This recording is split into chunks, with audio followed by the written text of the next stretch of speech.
Global disaster and chaos events, interpreted through advanced midpoint analysis and planetary retrograding. Please subscribe, like, comment, share if you dare, and care with peace and love, because this video is going to be deep. An advanced historical retrospective compendium with case reports, examples, and footnotes. And this volume examines selected global disasters and periods of systemic chaos through the lens of cosmobiology style midpoint structures, as well as the station's retrograde motion about the outer planets. And each report is accompanied by illustrated planetary data, midpoint pictures, and annotated footnotes. With the help of Report Labs, I was able to craft this PDF and bring it to you guys to learn free astrology for free. Free astrology for free. Advanced astrology for free. So this important disclaimer before we get started: this document is a historical and educational exploration of traditional and modern astrological techniques applied retrospectively to well-known events. It does not claim predictive power, causal influence, or scientific validity. Astrology remains a symbolic system. No statement herein should be construed as forecasting future disasters or as an alternative to scientific, medical, or emergency preparedness. The compiler assumes no responsibility for any interpretation or use of this material. So in this video, we're going to look at the methodological preface, midpoints and retrogradity, as well as our first report, which is the Wall Street crash of 1929, as well as Chernobyl nuclear disaster in 1986, September 11, 2001, 2008 global financial crisis, Tohoku earthquake in Fukushima, comparative patterns and recurring midpoint themes, glossary of technical terms, as well as consolidated footnotes and selected sources. All planetary positions are approximate tropical longitudes drawn from published ephemeris and secondary sources. Exact orbs and house systems. These may vary by software and location. So we see here the methodological preface, midpoints, and retrogradity. So two technical layers dominate the analysis that follow. We see midpoint structures, especially those involving Mars, Saturn, Uranus, Neptune, and Pluto.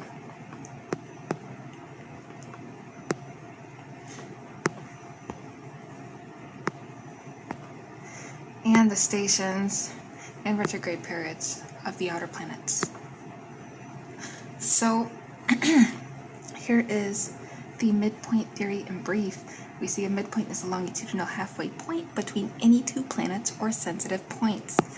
When a third body or an angle forms a hard aspect, which is a conjunction, opposition, or a square to that midpoint, the combined thematic content of the two parent planets is considered activated.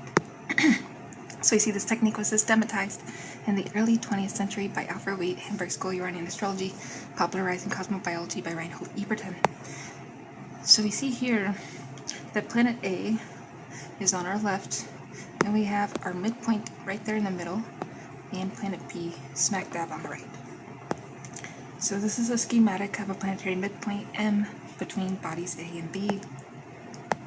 Hard aspects to M are the primary activation mechanism. So we understand midpoints a little bit better. Particularly weighty midpoints in disaster literature include Saturn-Pluto, which is structural collapse, force endings, collective trauma, end of an era. Mars-Uranus, which is sudden violence, explosion, accident, technological rupture. Mars-Saturn, which is black force, fluctuation, erupting into injury or restriction. And some Pluto or Moon Pluto. These are identity or emotional life under transformative pressure. And we see Uranus-Pluto as radical, often destructive systemic change. So retrogradity and stations. So basically, when an outer planet stations, which is appears to stand still before changing direction, its symbolic influence is traditionally regarded as intensified and prolonged. Multiple stations occurring near the same period, or a station falling on sensitive midpoint or an angle, appear repeatedly in retrospective studies of earthquakes, market crashes, and sudden geopolitical shocks. Retrograde periods themselves are less uniformly correlated. The station moments carry greater weight, okay? In the literature surveyed. Just so you guys know, the reports below apply these tools retrospectively. Positions are approximate and rounded. The emphasis is on pattern recognition rather than minute of arc precision, and each report ends with its own footnotes. So we see midpoint doctrine can be traced to 17th century students of Placidus. Modern systematic use begins with Waite, early 1900s, and Eberton's The Combination of Stellar Influences, as well as C. Inter alia, studies of planetary stations coinciding with major seismic events, bridge collapses, and market turning points, various cosmobiology and Uranian sources. So the first report here is the Wall Street crash of 1929. And we see the event Black Tuesday, October 29th, 1929 in New York. The Dow suffered catastrophic losses, marking the onset of the Great Depression. And we see the body here for the planetary backdrop. This is approximate tropical body, approximate position, as well as the notes. And we see Saturn, Sagittarius approximately approaching square to Uranus. Uranus, Aries approximately, part of the defining Saturn-Uranus tension. Pluto, Cancer, near station had turned retrograde October 21st. Jupiter, Gemini, Cancer area, recently conjunct Pluto, theme of leverage expansion. And Mars, Various, we see it's active in the weeks of liquidation. So this table shows the key outer planet configuration around the 1929 crash. And we look at the midpoint and structural reading, and we see that the defining long-term pattern was a Saturn-Uranus square, order versus sudden rupture. In cosmobiology terms, this often activates the Saturn-Uranus midpoint, which is classically associated with the breakdown of existing structures under unexpected pressure. Simultaneously, Jupiter's involvement with Pluto, it amplified themes of exaggerated expansion and subsequent forced contraction, precisely the leverage boom that preceded the bust. We see Pluto's recent station, turning retrograde in late October, is frequently cited in retrospective literature as intensifying the point of no return quality of the liquidation.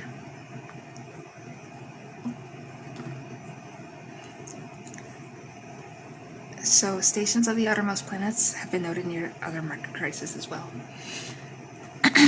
Excuse me.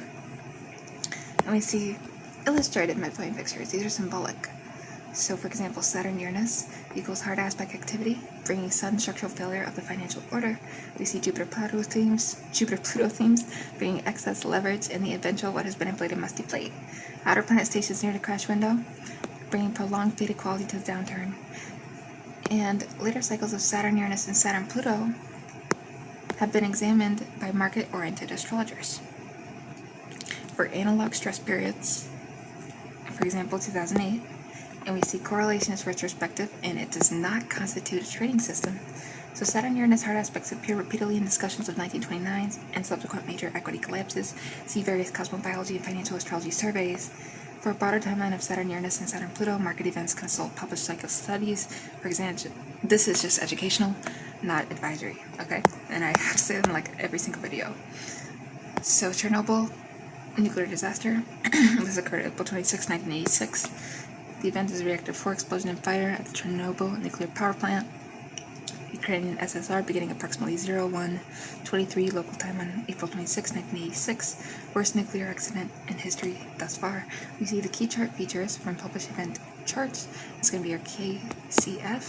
And we're going to notice multiple independent analysis note the following recurrent signatures, like Uranus near or on the ascendant, sudden shocking tech rupture, the event announces itself to the world, Sun opposite Pluto, near exact in several reconstructions, core identity life force confronted by irreversible transformative or destructive power, nuclear symbolism is frequently linked to Pluto. Mars prominence, exalted or angular in some house systems. So that's heat explosion initiative gone wrong under pressure of a safety test. We notice involvement of the nuclear axis. So that's the 1942 first self-sustaining chain reaction chart by transit or midpoint contact, a technique used by some mundane specialists to track atomic era accidents. And we notice the midpoint emphasis. This tells us the combination of Uranus, sudden tech event, as well with Pluto, nuclear irreversible underworld power, and Mars ignition, which produces classical midpoint pictures of the Mars-Uranus and Uranus-Pluto families. So we see in Eberton's lexicon, these are associated with explosion, accident, and radical disruption of existing conditions. The Sun-Pluto opposition itself, it functions as a midpoint activation of solar vitality by Plutonian force. In retrograde status of outer planets on the day is secondary to the angularity of Uranus. And the exactness of the Sun-Pluto opposition is stations earlier or later in the season. It would be examined for background tension. But the event chart itself is dominated by angular and oppositional dynamics. So I know this is a lot of information to retain, and that's why I like to include visuals in my videos. It's published Chernobyl event charts, Astrology King, Planet Waves, and others consistently highlight Uranus rising and Sun opposite Pluto. Nuclear axis techniques appear in specialized mundane literature. So, the third report here is 9/11, coordinated terrorist attacks on the U.S. morning of, and we'll look at the ATP, Noonish UTC event window, approximate positions for 9/11, of course, compiled from public ephemeral sources. So we're looking at the planet from Sun, Moon, Mercury, Venus, Mars, Jupiter, Saturn, Uranus, Neptune, and Pluto. And we're looking at the position, so we notice that Sun was at 18 degrees Virgo. And we're also looking at motion and nodes, and it was direct. So we notice that Moon was at late Gemini, going into Cancer, fast-moving emotional climate. Mercury is at 14 degrees Libra, direct. Venus at 18 degrees Leo, opposite Uranus. Mars at 1 degrees Capricorn, direct, assertive, martial. Jupiter at 11 degrees Cancer, direct. Saturn at 14 degrees Gemini, direct, square Saturn. Uranus at 21 degrees Aquarius, retrograde. Neptune at 6 degrees Aquarius, retrograde. And Pluto at 12 degrees Sagittarius, direct. And then before we can continue with this video, I'm actually going to go live on Meet Me and see if we get any viewers so I can get some more people on this channel, because I am gaining some more subscribers. Thank you for those that have subscribed and are watching and noticing me, and I am trying to do the best I can with the resources that I have, but unfortunately not everyone is blessed in the sense that they're born into wealth. They're born into families that are preparing them, they're showing them how to budget, they're showing them how to do all these things, and even if you weren't and you're going to sit here and say, oh, well, I learned how to do it when I was 12 years old, that doesn't mean that everybody learns at the same pace as you. So that's the world we're living in, where people just judge and judge and judge, but they don't even know the person's story, and I'm trying to get better at that myself. Learning someone's story before I sit there and say, oh, well, you're this and you're that and this and the other, and giving them not even the benefit of the doubt. So that's a human responsibility, I feel like, is learning to nurture one another. So, yeah. Alright, midpoint and aspectual reading.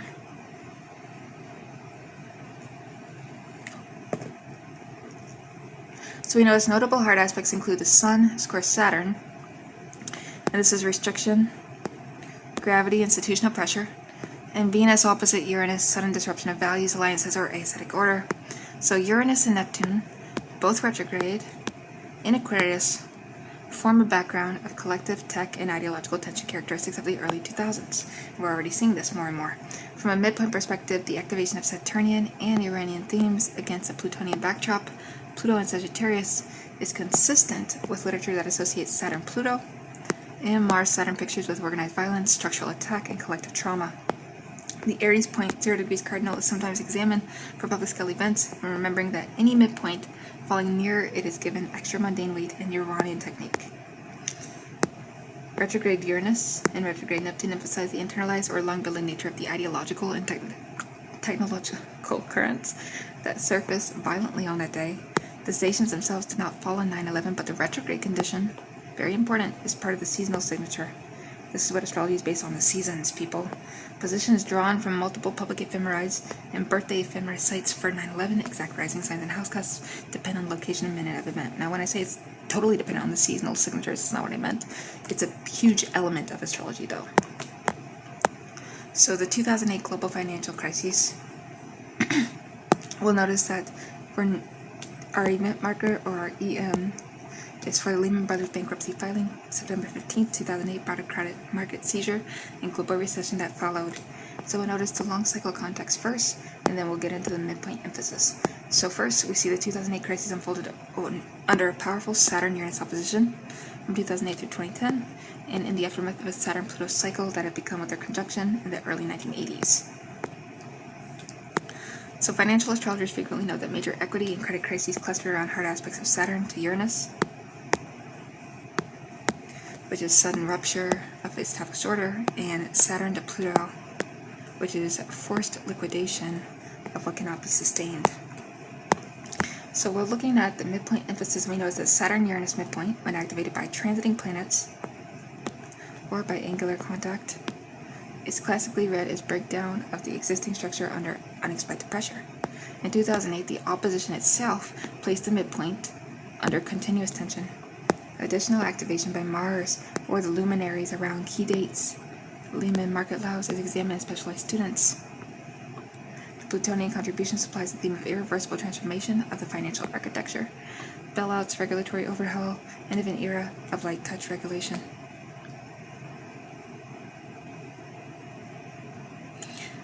So we noticed that outer planet stations during 2008 through 2009 are cited in some retrospective work as prolonging the period of uncertainty. The precise correlation remains a matter of interpretive choice rather than statistical proof.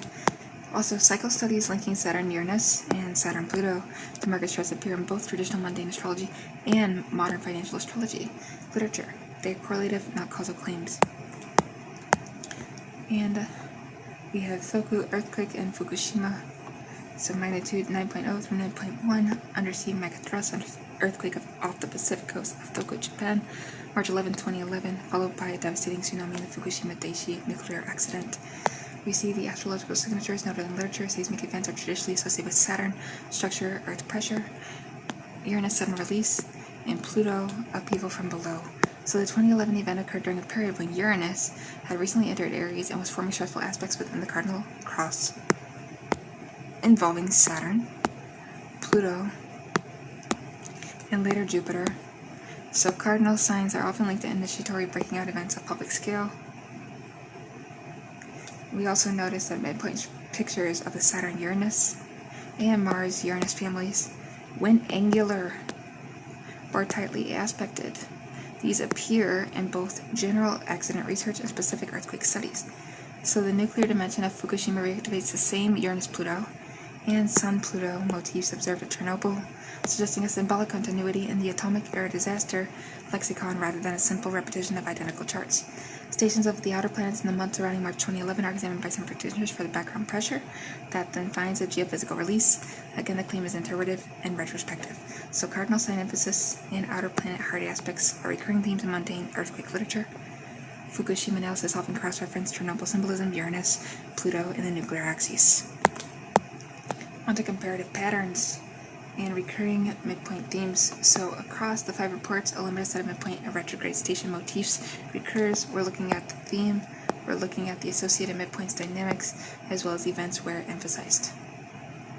For comparative patterns and recurring midpoint themes, we see this recurring midpoint and station themes across the selected disaster reports. For the first theme, we see structural collapse, forest ending, and then for the associated midpoints dynamics, Saturn, Pluto, Saturn, Uranus, and the events were emphasized 1929 and 2008. Sudden tech and explosive rupture, we see Mars, Uranus, Uranus, Pluto, Uranus angular, with Chernobyl, Fukushima, and 9/11. Collective trauma, irreversible change, Sun, Pluto, Moon, Pluto, Saturn, Pluto, with Chernobyl, 9/11, and 2008. Leverage excess, then contraction, Jupiter, Pluto, and Saturn stress, 1929, 2008. Outer planet station near crisis window, Pluto or Uranus station, 1929, Pluto retrograde, various. So, these patterns are drawn from the interpretive tradition of cosmobiology and Uranian astrology. They do not constitute a predictive algorithm. Many other disasters have occurred under different configurations, and many similar configurations have not produced disasters. The value of the exercise is historical pattern recognition within a symbolic system, not forecasting. Comparative tables of this kind appear in specialized midpoint research, accident studies, and mundane surveys. Selection bias and small sample sizes are inherent limitations. Alright, and here's a glossary of technical terms used in this video. See the Aries point, 0 degrees of any cardinal sign, especially 0 degrees Aries, considered a point of public worldly manifestation in Uranian astrology. Cosmobiology, school associated with Reinhold Eberton, emphasizing midpoints, 90 degrees dial, and hard aspects. A hard aspect is conjunction, which is 0 degrees, a square, 90 degrees, opposition, 180 degrees. The aspects used to activate midpoints in classical cosmobiology. And midpoint is a longitudinal halfway point between two planets or points, written AB. The nuclear axis is the chart for the first self-sustaining nuclear chain reaction, used by some mundane astrologers as a reference for atomic events. Station, the moment a planet appears to stand still before turning retrograde or direct, traditionally a point of intensified expression. In Uranian astrology, Hamburg school technique developed by Alfred White, employing midpoints, hypothetical planets, and the 90 degrees dial. And here is consolidated footnotes, selected sources. So midpoint history, 17th century applies to students, modern recovery via Hamburg and cosmobiology, stations and disasters, various cosmobiology and station point studies of seismic and market events, 1929 Saturn, Uranus, and Jupiter, Pluto themes and published financial astrology cycle surveys, Chernobyl published event charts, consistently note Uranus rising and Sun opposite Pluto, nuclear axis technique and specialized literature, 9/11 positions public ephemeris, 2008 Saturn Uranus opposition and Saturn Pluto cycle literature, 2011 Fukushima Toku cardinal outer planet tension and nuclear symbolism cross references, as well as comparative limitations, selection bias, small samples, retrospective fitting, selected further reading, be the combination of stellar influences, it's a midpoint lexicon, materials on midpoint, the 90-degree styles by the Hamburg School, published mundane and financial cycle studies of Saturn Uranus and Saturn Pluto, event chart collections, not calculations, event chart collections for Chernobyl, 9/11, and major seismic disasters by various authors, academic histories of astrology's role in pre-modern disaster interpretation for context only. Again, as this final disclaimer, this compendium is an educational and historical exercise in the application of midpoint and retrograde station techniques to selected past events. It makes no claim of predictive accuracy, causal mechanism, or scientific standing. Astrology is treated here as a symbolic language used retrospectively. Readers must not use any material in this volume to anticipate. Also, viewers prepare for or interpret future disasters in place of scientific monitoring, engineering standards, or official emergency guidance. The compiler accepts no liability for any interpretation or action taken on the basis of this text or this video. Thank you for watching this with peace and love. I'll see you in the next one. Bye, see you now.